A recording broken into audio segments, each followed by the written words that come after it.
नमस्कार, मैं हूँ राकेश भट्ट। आप देख रहे हैं पावर ऑफ नेशन की एक और ख़ास पेशकश, जिसमें आज मैं मिलवाने जाऊँगा आपको एक ऐसी शख्सियत से जो बहुत ही साधारण परिवार में जिनका जन्म हुआ। यहाँ पे पुष्कर में तीर्थ पुरोहित थे, पूजा पाठ करवाते थे और अचानक इनके जीवन में एक ऐसा टर्निंग पॉइंट आया कि ये यहाँ से जाके इज़राइल के लिए यहाँ से रवाना हुए और आज इज़राइल में बहुत बड़ी सेलिब्रिटी के रूप में इनकी एक पहचान है। वहाँ के कई टीवी शो में इनका नाम आता है, इनको अखबारों में सुर्खियाँ बनाई जाती है इनके नाम की। तो मेरे साथ में मौजूद हैं सुमित डोलिया उर्फ कालू बाबा, जो इज़राइल में कालू बाबा के नाम से फेमस हैं। सुमित भाई, आप शिक्षा वगैरह हुई थी वो सब संस्कृत विद्यालय महाविद्यालय में हुई है। वहाँ से शिक्षा शास्त्री वगैरह और सभी उपाधि लिए और हम कर्मकांड वगैरह भी करते थे और धीरे धीरे ज़िंदगी बढ़ती गई आगे। पुष्कर राज का आशीर्वाद हमारे पास रहा हमेशा से ही और हमारे इष्ट देवता का आशीर्वाद रहा। धीरे धीरे काम चला, दुकान लगाई। थोड़े दुकान लगाने के बाद में शुरुआत कैसे हुई आपकी? किसी इनसे दोस्ती हुई? कैसे यहाँ से? दुकान लगाई उसके बाद में इजरायलियों को मालूम पड़ा कि भाई यहाँ पे इजरायली भी आते हैं और कोई देश है। पहले तो माल जानते नहीं थे इजराइल क्या होता है, जानते थे अमेरिका, इंग्लैंड, जर्मन, फ्रांस यही जानते थे। बाद में मालूम पड़ा इजराइल भी कोई देश है। इनसे मुलाकात हुई, धीरे धीरे मुलाकात होती गई तो इनसे थोड़ा सा ये भी ये जो लोग हैं वो अपने अपने ही समान ही होते हैं। वो मतलब थोड़े से स्वाभाविक होते हैं अपने जैसे, तो इनसे तो अच्छा प्रेम हो गया था। तो फिर इन्हीं के साथ में ऐसे मुलाकात होने के बाद इन्हीं का एक रेस्टोरेंट गेस्ट हाउस हमारे छोटी बस्ती पुष्कर में हमने लगाया था। तो बहुत बड़ा अच्छा फेमस हुआ था, कोला रेस्टोरेंट गेस्ट हाउस के नाम से फेमस है वो। और वहीं से मैंने इजरायली कुकिंग भी फर्स्ट टाइम जो मेरी लाइफ की जी थी वो वहीं से मैंने सीखी थी और इन्हीं के द्वारा सीखी थी। और बाद में धीरे धीरे करते करते करते करते बहुत कनेक्शन बन गए और बाद में मेरी मुलाकात लिताल से हुई 2011 में। तो फिर 2011 में मुलाकात होने के बाद में हम यहीं पे थे। 2014 में इन्होंने बोला भाई हम इज़राइल चलो, वहाँ पे सेटलमेंट करते हैं, वहीं चलते हैं। तो फिर पहले तो डर भी लगा क्योंकि पूरी हाँ, हिब्रू कभी जानते नहीं पुष्कर से हैं। बाहर गए, कभी कभी पुष्कर से बाहर नहीं गए, कभी फ्लाइट में नहीं बैठे थे हम पुष्कर से, और पुष्कर से डायरेक्ट फ्लाइट पकड़ी तो सीधी तेल अवीव की पकड़ी। तो उसी हिसाब से फिर धीरे धीरे चलती गई गाड़ी और इज़राइल पहुँच गए। अब इज़राइल जाने के बाद में हमको लगा कि हम तो पुष्कर से आए हैं, हमको तो सब पूरा लैंग्वेज वगैरह इज़राइल को सब मालूम है।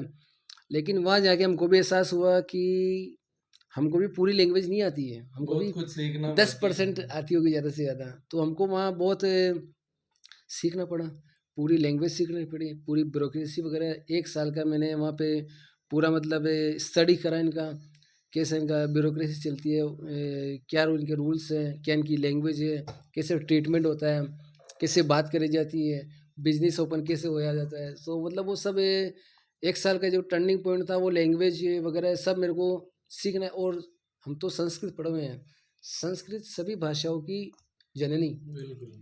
तो इज़राइली और जो हिब्रू लैंग्वेज है वो भी मैंने बहुत ही 1 साल के अंदर कवर कर ली। तो इसका मतलब ये है जो आपकी जो जड़, जो रूट्स वो होते हैं, अगर वो आपके सही हैं तो आप कोई भी लैंग्वेज सीख सकते हैं। ये मैं आपको गारंटी के साथ कह सकता हूँ, जिसने भी संस्कृत पढ़ी है वो कोई भी लैंग्वेज सीख सकता है, ये पक्की बात है। आपने इज़राइल में जाके रेस्टोरेंट की शुरुआत की, उसका नाम भी थाली रेस्टोरेंट हाँ रखा, जी, तो इसके पीछे क्या भारतीय? मैं वेजिटेरियन पुष्कर का रहने वाला था, ब्राह्मण आदमी था, कर्मकांडी था। तो वहाँ पे जो है सब मीट वगैरह का सारा चलता है वहाँ पे। तो मेरे जो समझ में नहीं आया था कि भाई अपने को ज़िंदगी तो गुजारनी है यहाँ पे, लेकिन ज़िंदगी कैसे गुजारेंगे? इस खाने से तो अपनी ज़िंदगी नहीं गुजर सकती है। तो फिर धीरे-धीरे मैं घर पे, और कभी घर पे खाना बनाया नहीं था क्योंकि घर पे तो आप जानते हैं माताश्री, हाँ, चाय माताजी, हाँ, खाना सब तैयार माताजी। मिलता है। तो फिर मेरे को कुकिंग, इंडियन कुकिंग वहाँ पे सीखनी पड़ी। मम्मी को फ़ोन भी लगाता था, पूछता था इसमें क्या डलता है, इसमें क्या डलता है, मम्मी मेरे को इंस्ट्रक्शन देती थी। उसके बाद में धीरे धीरे खाना बनाया। खाना खुद के लिए बनाता था तो 2 4 5 10 आदमी आके बैठ जाते थे। फिर धीरे धीरे 50 हो गए, फिर 100 हो गए। फिर एक जना मेरे को आके बोला भाई तो रेस्टोरेंट ही खोल दे। तो मैंने कहा चलो ठीक है, वेजिटेरियन रेस्टोरेंट थाली के नाम से वहाँ हमने वेजिटेरियन रेस्टोरेंट खोला। शुरुआत में थोड़ा बहुत लोगों को अटपटा लगा क्योंकि वेजिटेरियन मामला था, और आज की तारीख में वो आदमी ट्रेंड में आ गया और इंडियन फूड का आज वहाँ इतना क्रेज़ है राकेश जी। मतलब कि बंदा नाम लेते इंडियन फूड का नाम लेते थाली, मतलब वो सीधा वो प्लेट पे ध्यान आता है उसका। और सबको आजकल क्या है, हेल्थी खाने के ही बहुत शौकीन हो चुके हैं। अपना जो इंडियन खाना है, भारतीय खाना है, वो बहुत ही हेल्थी है। दाल है, सब्जी है, चावल है, चपाती है, ये बहुत हेल्थी है। और जो यहाँ विदेशों में जो खाना खाया जाता है, वो सब खाना बहुत ही फास्ट फूड है और बहुत ही अनहेल्थी फूड है वो। तो इसी वजह से दो कारण से, एक तो इंडिया के प्रति इनका लगाव इसराइलियों का, और दूसरा वो हेल्थी खाना। भारतीय खाने के प्रति। तो दोनों का जो ऐसा मिलान हुआ, तो मेरी तो गाड़ी अपने आप ही चल निकली और आज तक चल रही है। वो कौन सी इंडियन डिश है जो सबसे ज़्यादा वहाँ पे पसंद करते हैं? समोसा। समोसा इनका बहुत फेवरेट है। मलाई कोफ्ता है। और थाली तो है ही, थाली तो जो मेन डिश है, हाँ। उसमें 3 सब्जी, चावल, राइस वगैरह। तो बाकी इनको समोसा और मलाई कोफ्ता का बहुत शौक है, बहुत क्रेज है। और आज की तारीख में आप कहीं भी जाओ, मलाई कोफ्ता समोसा बोल दो, हर आदमी खाने को तैयार है। भले वो स्पाइसी खाता है या नहीं खाता, वो खाएगा उसको। स्पाइसी खाएगा, पछताएगा, लेकिन फिर भी खाएगा उसको। ये आज उनकी कंडीशन है, मतलब स्वाद बढ़ गया जी। स्वाद उनके मुंह पे लगा हुआ है। तो और पुष्कर का स्वाद राजस्थानी स्वाद लगा हुआ है। अच्छे मिर्ची मसाले वगैरह हैं। और मिर्ची मसाले भी हम यहाँ से इंडिया से इंपोर्ट होते हैं हमारे, तो यहीं से मंगवाते हैं हम। वो सारे मसाले वहीं आते हैं। तो टेस्ट तो आना ही है, अब मसाले इंडियन है तो स्वाद भी आना ही है। आपके रेस्टोरेंट में कई बड़ी सेलिब्रिटीज है जो इजराइल की जो आ चुकी है वहाँ पे खाना खाने, तो ऐसे कौन कौन से वीआईपी हैं जो आप बताना चाहेंगे दर्शकों को कि भाई ये सब लोग आ चुके हैं? हमारे पास सारे टीवी एंकर्स वगैरह आते हैं। हमारे पास जितने भी एक्टर वगैरह लोग हैं वो आते हैं, कॉमेडियन हैं वो आते हैं, सिंगर्स हैं, बड़े बड़े सिंगर्स हैं, एउद बनाई, मुश बनारी वगैरह सब हमारे पास आते हैं। और ये उनके नाम से मतलब और वो भी इंडिया आ चुके हैं, वो भी इंडिया आके गए हैं, तो उनको भी इंडिया के प्रति। और मैं आपको राकेश जी सही ईमानदारी से बताना चाहता हूँ, इनके दिल में भारत के प्रति इतना प्रेम है, सम्मान है, प्रेम है, तो उसका मतलब मेरे को बहुत ही फायदा मिला है। और उसी वजह से आज मैं मतलब बिना कुछ करे, मतलब ये केवल थाली और कहीं ना कहीं लगता है भारत अपना एक दूसरा घर है। बिल्कुल बिल्कुल। आज जो युद्ध की जो टाइमिंग है, ऐसा जो इनका जो स्ट्रगल टाइम चल रहा है, उस टाइम में भी इनको एक ही देश में जाना ये पसंद करते हैं, वो है भारत। अभी आप इनको बोलो कि कहीं दूसरी जगह चला जाए तो ये नहीं जाएंगे, फ्रांस चला जाए नहीं जाएंगे, जर्मन चला जाए नहीं जाएंगे। जो गया हुआ है वो तो वहाँ रह ही रहा है। बाकी आज की तारीख में अगर आप उनको बोलो, पहली पसंद भारत है। और इसी वजह से हम भी मतलब वहाँ पूरे भारतीय बन के इनको पूरा भारतीय व्यंजन ही देते हैं, और पूरा मतलब इंडियन कॉन्सेप्ट और ट्रेडिशनल कॉन्सेप्ट इनको प्रोवाइड कराते हैं वहाँ पे। कालू भाई, अब इतने साल आपने वहाँ पे बिताए हैं, इतने रेस्टोरेंट चला रहे हैं, इतनी बड़ी बड़ी सेलिब्रिटी आ चुकी है, तो उसी वजह से लगता है आप भी एक वहाँ की सेलिब्रिटी हैं, क्योंकि कई मैंने देखे हैं सोशल मीडिया पे आपके इंटरव्यूज इजरायली टीवी पे चलते हैं, इजरायली अखबारों में आप सुर्खियों में आते रहते हैं और आपके नाम से बड़े बड़ी हेडलाइंस बनती है, तो कैसा लगता है इस मुकाम पे पहुँचने के बाद? बहुत अच्छा फील होता है। एक साधारण ब्राह्मण परिवार से, पुष्कर के परिवार से बंदा निकला हुआ। मैंने मास्टर शेफ जो इजराइल है वो भी किया था, तो वहाँ पे भी मैंने इंडियन खाना, मलाई कोफ्ता वगैरह सब मास्टर शेफ में भी, तो उसी कारण मैं थोड़ा ज़्यादा फेमस भी हो गया था वहाँ पे। और बहुत अच्छा लगता है सर, जो इंडियन खाना है उसकी वजह से, और इंडियन की वजह से, और मेरा इंडियन होने के कारण वहाँ पे इतना क्रेज हुआ और सारे आते हैं, तो बहुत अच्छा लगता है। और बहुत प्रोग्राम करता हूँ टीवी पे भी, और बहुत शो आते हैं, और फ्राइडे को परमानेंटली टीवी में पैनल में भी बैठते हैं। अच्छा। हाँ, तो वहाँ पे भी मतलब प्राउड फील होता है एक, कि हम पुष्कर से आए हैं, हमको क्या मालूम था क्या होगा आगे, पता नहीं कैसे विदेश में ज़िंदगी निकलेगी, क्या पता नहीं क्या करेंगे, काम करेंगे कहीं, मजदूरी करेंगे कहीं, लेकिन भगवान का इतना आशीर्वाद रहा पुष्कर राज का कि आज हमारा अभी एक मुकाम है वहाँ पे, और नाम है। और पुष्कर राज के आशीर्वाद से, नाम से ही काम होते हैं वहाँ। पैसों की जरूरत तो बाद में, पैसे सबके पास में है, नाम और नाम बड़ा प्रतिष्ठा है। बहुत ज़रूरी है मेरी नज़र में आज की तारीख में। अभी जब 7 अक्टूबर को हमास का जो हमला हुआ इजराइल पे, उसके बाद क्या माहौल हो गया था पूरे देश भर में? किस तरह से, आप तो वहीं थे, आपने बहुत नज़दीक से देखा है वो सब कुछ, तो क्या माहौल था और किस तरह से सब मैनेज हुआ? राकेश जी, 6 तारीख को हम हमारे रेस्टोरेंट से मतलब काम करा था, और रेस्टोरेंट क्लोज करके घर आए थे। और बहुत अच्छा है, वो फेस्टिवल का, सुकोत फेस्टिवल का टाइम था, तो बहुत अच्छी पब्लिक थी, फेस्टिवल था, सब खुश थे। और सोल्जर भी घर गए हुए थे। इनकी एक ही कमी यहाँ रह गई क्योंकि वो फेस्टिवल का टाइम था और आधे से ज़्यादा सोल्जर छुट्टी पे थे। उन्होंने मतलब पूरी रेकी करी हुई थी कि भाई ये इनका फेस्टिवल है, ये छुट्टी पे हाँ, जाएंगे। उस दिन थोड़ी छूट रहती है। तो उन्होंने मतलब टाइमिंग देके ये मामला करा और वो मामला ऐसा हुआ कि हमको विश्वास ही नहीं हुआ।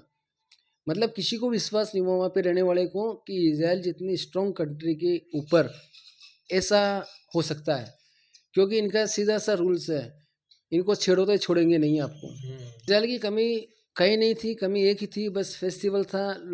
आधे से ज़्यादा सैनिक घर पे छुट्टी मनाने के लिए गए थे और इन्होंने जो हमला करा उस हमले में इन्होंने साइबर अटैक करा।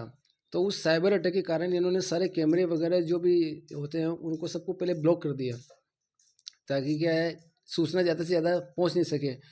तो उसमें इनको 8 घंटे का टाइम मिल गया। तो उसी 8 घंटों में इन्होंने जो भी करना था वो करा।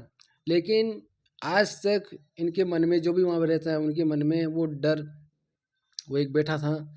तो उस डर को ये ख़त्म करना चाहते हैं। उस डर का ख़त्म करने का मतलब एक ही है कि हमास पूरा ख़त्म होना चाहिए। बिल्कुल।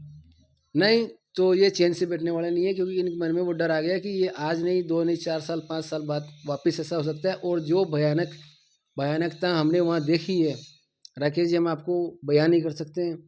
इतनी मतलब क्रूरता इंसानियत के नाम पे दबा है। हाँ, यहाँ और तक तो वो वीडियोस आए नहीं जो वहाँ पे हाँ इन्होंने हाँ बनाए। हाँ, बहुत ही मतलब बच्चों को मारा, गर्भवती हुई महिलाओं को पेट में से बच्चों को निकाला। ये मतलब एक तरह से हवानियत है। और राक्षस बस बस बना बस, है। और ऐसी ऐसी हवानियत का अंजाम मेरी नज़र में ऐसा ही होना चाहिए। ये हम भी यही मानते हैं। बिल्कुल। जैसे को जब इजराइल में युद्ध के हालात बन गए, दोनों तरफ बम बरसाए जा रहे थे, मिसाइलें बरसाई जा रही थी, तब यहाँ से मोदी जी ने भारतीयों को लाने के लिए प्लेन भी भेजे, कई सारे भारतीय वापस भी पहुंचे। लेकिन आप वहीं डटे रहे, तो इसके पीछे क्या वजह रही? वापस आपको डर नहीं लगा उस वक्त कि भाई? एक दो दिन तो हमको भी डर लगा कि अब आगे क्या होगा, इतने बम आ गए और लड़ाई हो गई वगैरह। लेकिन जो सेम द मोमेंट जो मैंने वहाँ से इतना नाम कमाया, इतना पैसा कमाया, जो भी प्रतिष्ठा कमाई है, सब कुछ कमाया, मेरा मकान बनाया मैंने अभी, और मेरे 2 रेस्टोरेंट हैं वहाँ पे। तो मेरे को भी ये लगा कि ऐसे हार्ड टाइम में छोड़ के जाना अच्छा नहीं है। अभी आपके साथ कुछ, आप हमारे दोस्त हैं, कुछ बुरा हो मैं चला जाऊँ बीच में तो अच्छा नहीं है। और नमक हमारे खून में नहीं है, पुष्कर में पैदा हुए हैं, तो थोड़ा सा हमारे में भी। हाँ, जिस देश ने अपने को हाँ, नाम, शोहरत, बस इज्जत जिस सब देश ने दी हमको है। सब कुछ दिया है उसको बीच में छोड़ के हम कैसे चले जाएं। मोदी जी का बहुत बहुत धन्यवाद है, उन्होंने आतंकवाद के खिलाफ जो भी स्टेटमेंट ऑन द स्पॉट दिया वो बहुत ही सराहनीय है मेरी नज़र में। और मैं उनकी प्रतिष्ठा भी, मोदी जी की प्रतिष्ठा इजराइल में बहुत है, बहुत लोग उनको मानते भी हैं, ऐसी बात नहीं है। लेकिन हमारा जो वहाँ पे जो हमको भी डर लगा था, लेकिन हमने वहाँ पे सैनिकों की, हमारे पास हमसे जो हो सका, हमने कम से कम भी 3 सप्ताह मतलब 20 दिन तक मेरे पास जो भी स्टॉक था रेस्टोरेंट में, दाल चावल गोभी आलू जो भी था, उसका खाना बना बना के मैंने सब सैनिकों में बांटा।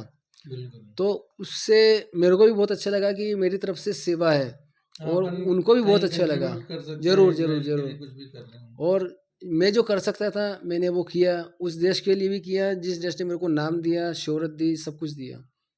और इसी कारण से मैं उस फ्लाइट में नहीं बैठा, मैं क्यों, और पहले ये काम तो करें और उसके बाद में बिल्कुल। आज अभी आ गए सबसे मिलने, माताजी से मिलने। मेरी माताजी भी वगैरह भी बहुत परेशान थी, फ़ोन करती थी कि भाई कैसा है, वापस आ जा। हाँ, एक तो माँ को चिंता होती है। ज़रूर, मैं आपको भी समझाता था मैं कि मैं ऐसी कंट्री में बैठा हूँ जो बहुत स्ट्रॉन्ग है। आपको टेंशन लेने की ज़रूरत नहीं है, अगर मैं मरूँगा तो मेरे पीछे 10 मारेंगे, तो हाँ। आप टेंशन मत लो। और हम सब सेफ, और वहाँ सेफ थे, हमारे पास कोई दिक्कत नहीं है, फुल आर्मी है। अभी आज की तारीख में 4 या 5 लाख आर्मी इनकी जवान रिजर्व में है। चारों तरफ लगे हुए हैं। परिंदा भी पर नहीं मार सकता आज की तारीख में इजराइल पे, ये तो बहुत दूर की बात है। इनके पास सब हाईटेक है, पनडुब्बी वगैरह सब कुछ है, परमाणु बम है, सब कुछ है। और और दूसरे देशों से भी, अमेरिका से, सब दूर से बहुत मदद मिल अमेरिका रही तो है। बड़ा भाई है इनका, वो तो तैयार खड़ा है। कोई बीच में बोले तो वो आने के लिए बिल्कुल। तैयार है और पूरा सपोर्ट है। आज की तारीख में जो अमेरिका की पूरी इकोनॉमी है वो यही संभालते हैं, पूरा डायमंड का बिजनेस जो है वो इनके अंडर में है। पॉलिटिक्स पूरी वहाँ की अमेरिका की इनके अंडर में है। पब्लिक साथ हो ना हो, बिल्कुल। गवर्नमेंट उनके साथ है, क्योंकि गवर्नमेंट वो चलाते हैं। तो अमेरिका तो दूसरा इजराइल है। अगर कोई समझ नहीं सक रहा है तो उसको समझना पड़ेगा। पड़ेगा। कई देशों ने जो इजराइल में जो लोग मर रहे हैं, सॉरी, फिलिस्तीन में जो लोग मर रहे हैं इजरायली हमलों से, उनके खिलाफ भी कई जगह प्रदर्शन हो रहे हैं कि भाई ये इनके साथ गलत हो रहा है। कई लोग हमास के समर्थन में भी खड़े हैं, तो आपको क्या लगता है ये कहाँ तक जायज़ है? ये मेरी नज़र में जो हमले हो रहे हैं और जो बेजान आदमी और बेजुबान आदमी और जो निर्दोष आदमी की हत्या हो रही है वो गलत है। वो हर आदमी आपको बोलेगा गलत है। लेकिन जो हमास के समर्थन में खड़ा है वो आतंकवाद के समर्थन में खड़ा है मेरी नज़र में, तो वो कहीं से गलत नहीं है। और इज़राइल बार-बार कहता है कि हम हमास को ख़त्म करेंगे। इज़राइल ये नहीं कहता हम फ़िलिस्तीन को ख़त्म करेंगे। इज़राइल कहता है हम हमास को ख़त्म करेंगे और ये सही है। जिसने गलत करा है, गलत किसने करा था? स्टार्टिंग कहाँ से हुई थी? हम तो सब अपनी लाइफ में जी रहे थे, सब कुछ अच्छा चल रहा था। 6 अक्टूबर तक सब कुछ अच्छा था। हमको तो कोई मालूम था। अब उन्होंने छेड़ा है, तो फिर अबे सोते हुए शेर को छेड़ा है तो भुगतना भी पड़ेगा। और हमारे राजस्थानी में कहावत है, गुण के साथ गऊ के साथ गुण भी पीसीते हैं, तो वो तो देखो नॉर्मल चीज़ है। और इजरायली गवर्नमेंट ने इनको वार्निंग दी है कि भाई आप यहाँ से मिस्र चले जाएं, आप यहाँ से जॉर्डन चले जाएं, आप यहाँ से देश खाली कर दें, हम आएंगे और मारेंगे, जो बीच में आएगा उसको भी मारेंगे। तो मेरी नज़र में तो बिल्कुल इंसानियत है कि अगर मैं आपको बोल रहा हूँ कि हम यहाँ पे कल न कल हमला करेंगे, आप चले जाओ, तो अगर आप नहीं जाते हो तो वो आपकी रिस्पॉन्सिबिलिटी है, क्योंकि आप उनके साथ खड़े हैं। आज की तारीख में राकेश जी, नॉर्मल फिलिस्तीन आदमी भी हमास के साथ में नहीं है। वहाँ प्रोटेस्ट हो रहे हैं, उनके खिलाफ प्रोटेस्ट कर रहे हैं वो तो साफ बात बता रहा है, Hamas is a terrorist organization and who stand with Hamas, he is a terrorist in my eyes, definitely.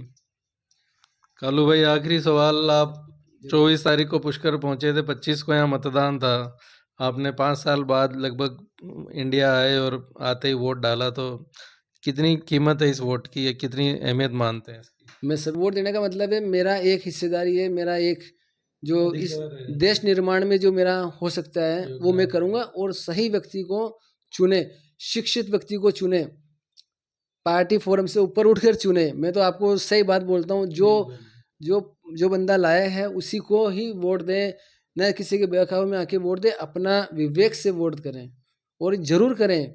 मतदान करना अपना अधिकार है। अगर मतदान नहीं करेंगे तो पॉलिटिशियन लोग आपको पूछेंगे ही नहीं। यही एक दिन होता है, आपका दिन है वो, जनता का दिन एक ही दिन आता है, मतदान दिवस। उसके बाद उसके 5 साल बाद में आप नेताओं के पीछे लगे रहो, वो आपको पूछेंगे भी नहीं। जब तक आपने वोट नहीं दिया, जब तक ये नहीं लगा, जब तक आपको वो हाथ जोड़ेंगे, चाय पिलाएंगे, घर ले जाएंगे, रिक्शे में बिठाएंगे, गाड़ी में बिठाएंगे, स्कॉर्पियो में बिठाएंगे।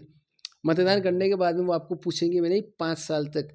तो आपको सही बंदे को और सही जगह सही चुनाव करना है, ये आपकी जिम्मेदारी है, हर प्रदेशवासी की जिम्मेदारी है। बाद में अगर हम कहते हैं कि ये नहीं हुआ काम, ये नहीं हुआ काम, तो वो आपकी भी जिम्मेदारी है कि आपने उसको चुना है, मेरी नज़र में। तो ये थे सुमित डोलिया और कालू भाई, जो इजराइल से पुष्कर पहुंचे हैं, जिन्होंने अपने जीवन की बातें बताई है, कहाँ से इनकी शुरुआत हुई, कैसे आज ये साधारण से इंसान से इजराइल में एक बड़ी सेलिब्रिटी बन चुके हैं। और इनका मानना है कि मतदान जरूर करें, इसीलिए ये भारत में जब विधानसभा में राजस्थान के वो मतदान हुए 25 तारीख को, तो ये पहुंचे और अपने मत का भी प्रयोग किया। Rakesh Bhatt, power of nation.